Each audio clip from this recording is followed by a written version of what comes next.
اللهم صل وسلم وبارك على سيدنا محمد وعلى اله واصحابه اجمعين. ازيكم يا حبايبي، عاملين ايه؟ رب دايما تكونوا بخير.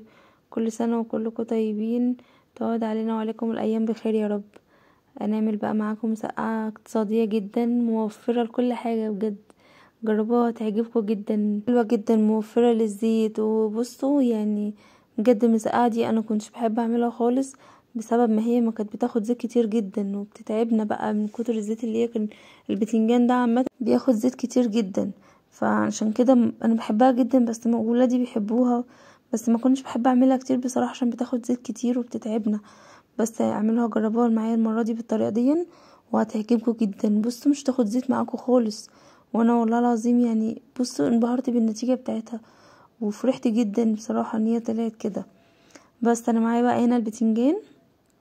بصوا يعني انا عاملاها كمان من غير لحمه، انتي عايزه تعمليها بلحمه براحتك يعني، اللي انتي حره فتمام. بس انا حبيت عملتها كده في يوم عادي كتغيير يعني لنوعيه الاكل وكده. وبرضه هي موفره بصراحه يعني، مش مخدتش معايا حاجات كتير خالص، حاجات سهله جدا ومن البيت ومخدتش معايا وقت وطلعت جميله جدا وعجبتنا وعجبت ولادي. معايا هنا البتنجان تمام، لكن الكميه اللي انتي تحبيها. بس اهم حاجه البتنجان يكون خفيف كده يا جماعه، ما يكونش مبذر. يعني لما تيجي تجيبي بتنجان ما تنقيش البتنجانيه التقيله دي بتبقى مبذره من جوه، متبقاش حلوه. انما البتنجانيه الخفيفه اللي تلاقيها بتلمع دي هي دي اللي بتبقى حلوه.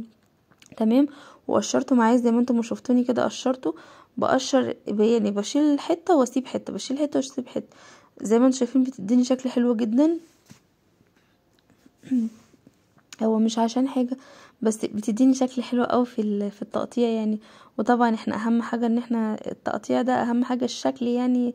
العين بتاكل قبل البق يا جماعة، فلازم الحاجة تكون شكلها حلوة. بس انا قطعت، بص البتنجان ما شاء الله كان حلو جدا، ما كانش مبذر خالص. تمام. وقطعته بقى كده زي ما انتم شايفين، جنبه وجنب يديني شكل حلو قوي.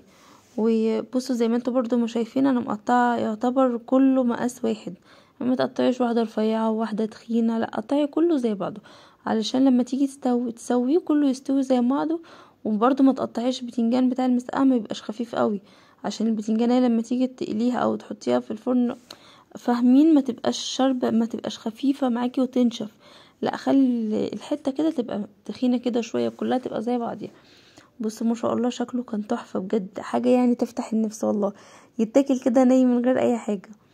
بس المسقعة من الحاجات الحلوة جدا يا جماعة. عايزة تعمليها بلحمة مفرومة اعمليها، عصاجي اللحمة عادي زي ما احنا ما بنعصجها، وحطي عليها حبة صلصة وسيبيها زي بتاعة اللازانيا كده الصلصة دي، وسيبيها تسبك شوية وبعد كده حطيها في النص.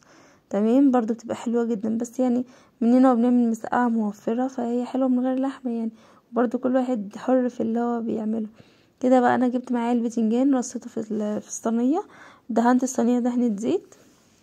تمام. وحطيته فيها وهرص بقى، في الصينيتين انا عملته حطيته في الفرن وحطيت على وشه ومسحته بالزيت زي ما انتم هتشوفوني اعمله دلوقتي.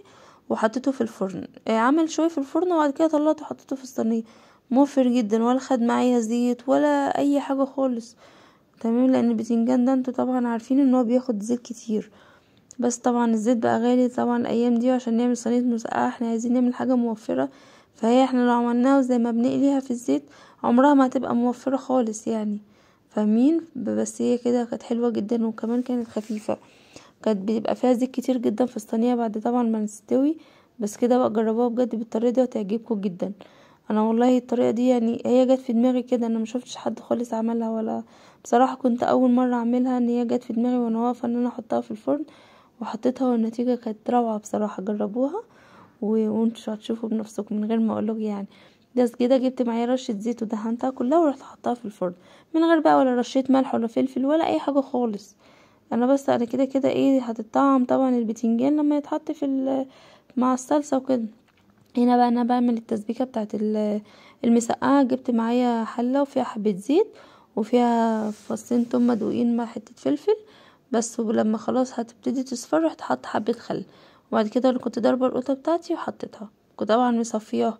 الخل بقى هنا يا جماعة بيخليكيش يجيلك يا متعملش حموضة المسقعة ولا تتعبك ولا اي حاجة خالص.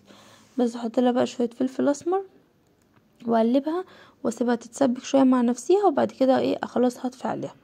تمام.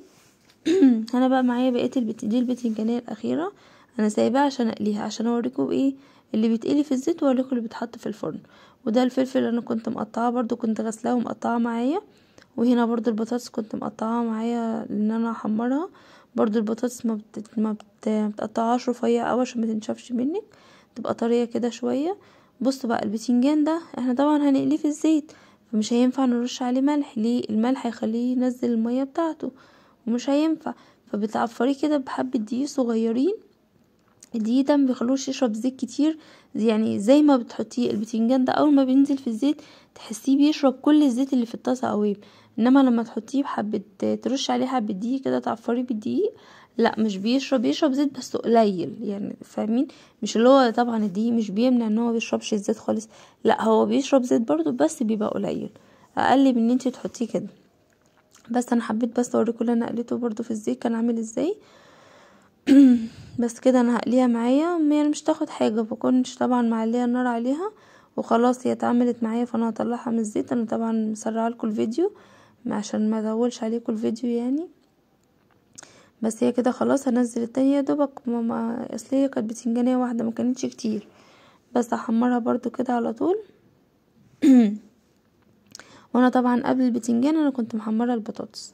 تمام، انا حمرت البطاطس الاول وبعد كده رحت شلتها وكملت حبه البتنجان دولا، وبعد كده احط الفلفل في الاخر. بصوا لو لاحظتوا هي ما شربتش زيت كتير، هي شربت زيت بس ما شربتش زيت كتير، مش زي ما بنحط مثلا البتنجان ده في الطاسه. بصراحه انا بحب المسقعه جدا وولادي بيحبوها، بس ما كنتش بعملها كتير بسبب ان هي بتشرب زيت كتير جدا، فاهمين؟ انما الطريقه دي حلوه جدا، ومش جربوها بنفسكم وانت هتشوفوا الطريقه. بس هنا بقى انا كنت بحط الفلفل، خلي بالكم الفلفل كنت تكونوا مسحينه حلو كويس جدا من الميه، ما تخلوش في ميه عشان خاطر هينطر منكم ويبهدلكم وهيلسعكم. كده كده الفلفل ما بياخدش كتير يعني على البوتاجاز، ده هو بس ايه اسف معلش. هو بس بنقلبه تقليبتين اللي هو بس ايه يعني ياخد زي وش كده بس في الزيت وخلاص، على كده وبطلعه، مش محتاج ان انا احمره يعني واقعده كتير والكلام ده. وزي ما قلت لكم خدوا بالكم ان الفلفل يكون ناشف كويس من الميه علشان هينطر ويبهدلكم ويلسعكم، يعني احنا مش عايزين كل الكلام ده.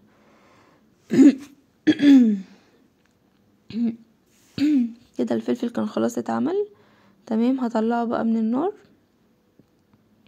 وانا طبعا ولا رشه ملح ولا عامله اي حاجه خالص، انا كل الحاجات دي كده هتستوي من غير ملح، ما عدا طبعا انا حاطه كل حاجه في الصلصه، حاطه الملح والفلفل بتاعي، ولو عايزه تحط لها واحده مرقه دجاج حطي اللي انتي عايزاه، فاهمين؟ بس انا مش بحط لها المسقعه. كده دي البطاطس اللي كنت حمرتها، وده البتنجان اللي انا كنت قليه اللي هي البتنجانيه. ودي بقى الصلصه معايا.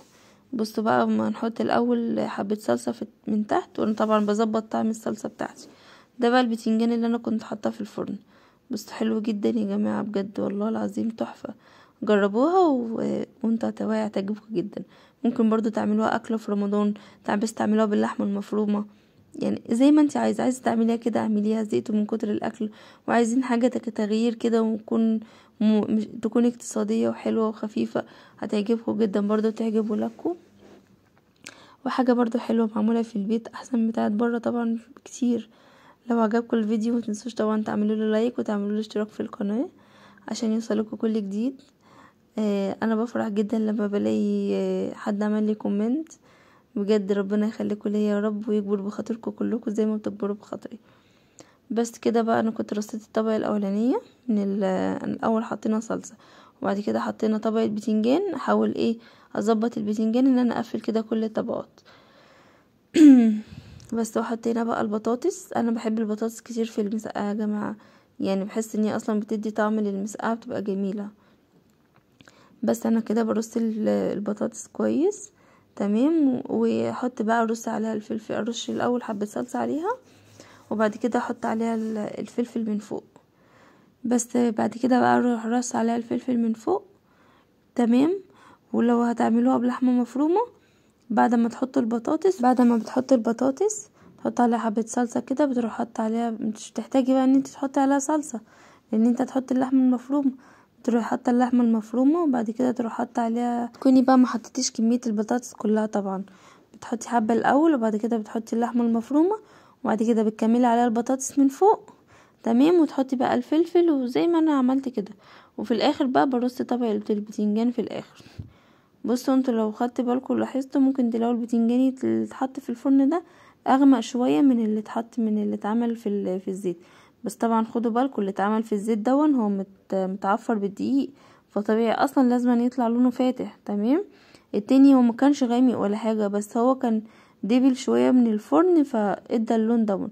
بس هو كان حلو جدا على فكره، وكان طعمه جميل يعني، ما كانش فيه اي حاجه. احنا عملناه يعتبر دي مسقعه صحيه يعني، مفيهاش اي بقى زيوت والكتير والكلام ده. تمام. بعد كده انا برص خلاص البتنجان، بقفل بقى الصينيه برصه كله، واخر صلصه بروح حطها معايا من تحت من على الوش من فوق، اسفه معلش. تمام. طبعا الصلصه فيها ميه ويبقى بقيه الصلصه اللي نازله واللي احنا كنا حطيناها من تحت والكلام دون، كل ده هيكون يتحط في الفرن، فهتتبسطن بقى كلها مع بعضيها. بصوا انا بحاول بس افتح بس كده ايه بين كل طبقه وطبقه بس كده، علشان خاطر ايه الصلصه تدخل في المسقعه كلها. تمام. وتبقى كلها واخده من نفس الطعم، لان انا طبعا مش حاطه ملح في اي حاجه غير في الصلصه. بس انا دخلتها بقى الفرن، قعدت بتاع يجي تلت ساعه كده. هي طبعا كل حاجه مستويه، بس طبعا بتتبسطم كله مع بعضيها، والصلصه بقى تنشف منها تاخد وش كده.